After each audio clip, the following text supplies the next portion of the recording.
Hello, my name is Calum and this is Goals and Gossip. Thanks for all the support on the last video when I was with my brother and I filmed the best Premier League managers. Today I'm with my cousin as well as my brother and we're filming our Premier League team of the season. You've already seen my brother Finley on the channel, but here's my cousin Ben. Bye. So, goalkeeper, have you got Ben? I've gone with Pope. Who have you gone with? I've also gone with Pope. I've gone with Dean Henderson. Okay, why have you gone with Dean Henderson? I've gone with Laporte and Virgil van Dijk. I've also gone with Van Dijk, but I've gone with James Tarkowski, who's been good for Burnley this season. They've had a strong defence, they've kept quite a lot of clean sheets. Who have you gone with, Finn? I've gone with Van Dijk, of course, and Sionku. Solanke. Why have you gone with Solanke? Because at the start of the season, he was very good. Like, no one expected him. No one really knew who he was at the start of the season. And he came through, he's been good for Leicester, keeping a lot of clean sheets, and was in the Champions League for most of the start of the season. But he dropped his performances at the end of the season, which kind of let him down a bit, and got a red card against Bournemouth, which just did that out of temper. Why have you gone with Laporte? I've gone with Laporte because City, even though they've had a leaky defence this season, have still performed well. If it wasn't for him getting injured midway through the season, I think City could have potentially had an extra 10 to 15 points, which would have pushed Liverpool closer. But Laporte's a very classy player and he just needs someone next to him to complement him, and I don't think that Otamendi or Stones is those players at all. Yeah, they're not the best players. Who have we gone with for right back? Who have you gone with, Ben? For right back, I have gone with, I'm guessing what everyone else has gone with, which is Trent Alexander-Arnold. Yep, I've gone with Trent Alexander-Arnold. Left back, who have you got, Finn? I think Azpilicueta has been a key person in Chelsea's Champions League run, not run, but got in the Champions League, because he's a leader in the team. He's very, he can go either side of the defence, such as right back and left back, and he can score goals, such as shown against Ajax in the Champions League, which he scored one and got one disallowed on it, unfortunately. But I think he's just a leader in the team and led them to the Champions League places. Do you not think he's massively overrated though, considering how much he got done by Aubameyang in the FA Cup final? Bringing down Aubameyang and he couldn't deal with him. But it's like, you need to bring him down, and he hasn't had a perfect season, but he's played good. It is the Premier League team of the season, and this was in the FA Cup, but I still think it exposes him as not the best. He's getting on a little bit more in his career now, so for me, I would have to go with Kieran Tierney. Purely, that's very biased. Purely, it's not biased. I am an Arsenal fan, but that's not biased. Tierney is just everything we've needed for a very long time.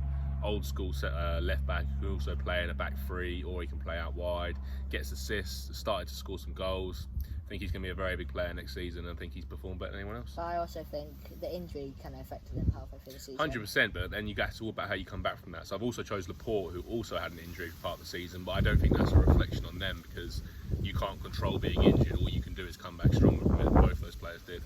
Yeah, I've gone with a bit of a position change. I've gone with Aaron Wan-Bissaka. I think he's been very solid for United, and although he's shown glimpses of going forwards, he hasn't been incredible going forwards, but I think he has made the most tackles in the Premier League, which is very good. I think his nickname is the Spider, is that right? The Spider. Yeah. I think you just made up that. No, it is. I think we need to look that up. If someone could comment on the page, please, and let us know if that's true or not. But I've definitely heard somewhere that they describe him as a spider because he's just everywhere and he's just so quick and they don't know where he's going to go. Okay. So we've all done different formations, but we've all got at least two central midfielders. So personally, I've gone with Jordan Henderson, who I think has to be in there, potentially even winning the Player of the Season, and Wilfred Ndidi, because I think although he has got injured, while he was gone, you could see how much of a difference he made to Leicester. And yeah, who have you gone with central midfielders? Central midfielders, I've gone with De Bruyne, which just goes without saying. De Bruyne has been the best player in the league by far this year, so he's obviously going to be straight in there. And if I was going to name a captain, I would definitely name him as the captain. And then playing alongside him, again, not a player that's been there all year, but I would have Fernandes. A lot of people have said that his goals and assists have been lucky in a way, like he's been passing a couple of yards and been getting assists, or he's been getting a lot of penalties which he's been taking, but at the same time he has pushed Man United into those Champions League spots, and I don't think without him they would have got there, so he's kind of in there for me. He's been very good, but who have you gone with?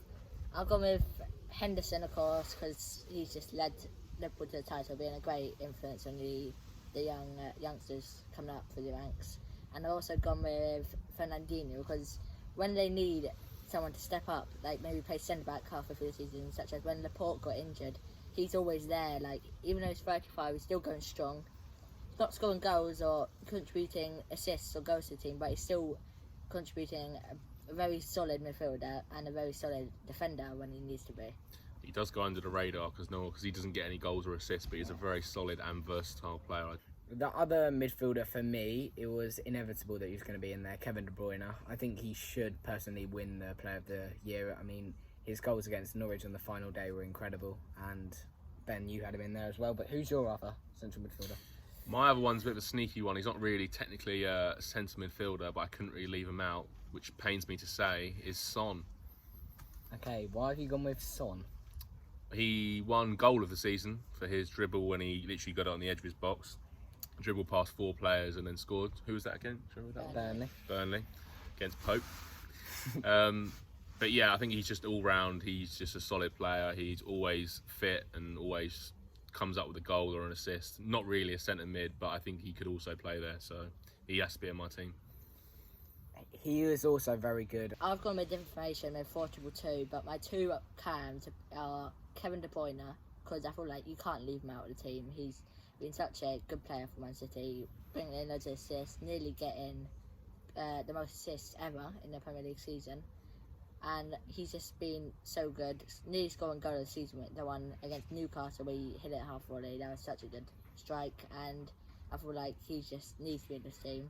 My other central attacking mid is kind of out of position as well, but Mane, because he hasn't scored as much goals, scored as much assists, but going forward he's lethal, and his partnership with Robertson and Trent Alexander-Arnold when they're switching the ball is really good. So he just paces past people, scores, and sometimes get assists to their other front three, which are really key in Liverpool's performances.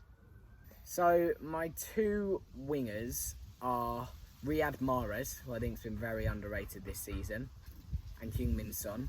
And leading the line is Danny Ings, who he's just defied all odds this season. I think he's been incredible. So who have you gone with? I've gone with Raheem Sterling as one of my wingers, and the other one would be Salah. Okay. But some might say, because Raheem Sterling hasn't got a lot of assists this season, he's got one, which is going with Alisson, who might not be the best this season. That is very true, but his all-round play and what he gives to City, you don't always have to be involved in getting a direct assist to be involved in a goal. The way that City play, the way they have to keep the ball, he's a massive part in that. When they don't have him, they don't look half as good. Who is your striker? My striker is the one, the only, it's Danny Ings. To fill the rest of my team, I have two strikers, which are Danny Ings and Jamie Vardy, because Danny Ings has just been unbelievable this season, scoring 22 goals about, and he's just been so good for coming back into the Southampton team, and for a bottom half club, it's been amazing with him scoring that many goals, and his partnership with the other players and his anticipation to get on the ball, such as the goal where he's anticipating the pass from Adrian, he just hits it in. It's very good, and Jamie Vardy's still going strong at 33 years old, getting the golden boot this season, and I think he deserves all of it, all of the credit he gets, because his pace to get in behind, his shot accuracy. At the start of the season he was banging in the goals against big clubs, which got important wins for Leicester, that got him into Europe, I think.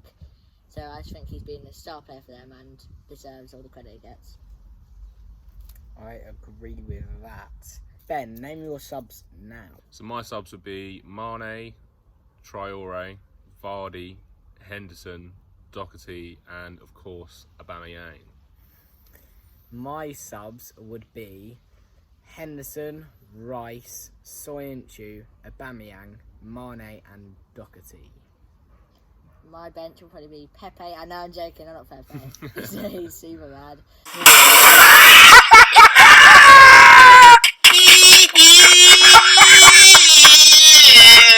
Saka, I think, deserves a mention. I think Rice played very good as well, like you said. Adama, who's just played unbelievable this season. I think the back line of Leicester is underrated a bit. I think Johnny Evans has had a good season this season, but I think he deserves to be on the bench. Wijnaldum, I think he's a bit in the shadows. Joe Gomez has come in and been extraordinary, and I think Trying to figure another guy. And Bruno Fernandes, who I think just came in and improved the squad massively. And with all his pens, which sometimes he earns them, and like he deserves to take it, and his free kicks. I think he's been a massive asset to their Champions League spot. Okay, so we've all named our 11s. Do you agree with them or not? Please leave a like on this video if you enjoyed it. Please subscribe down below, and please follow all my social medias in the description. Thank you for watching.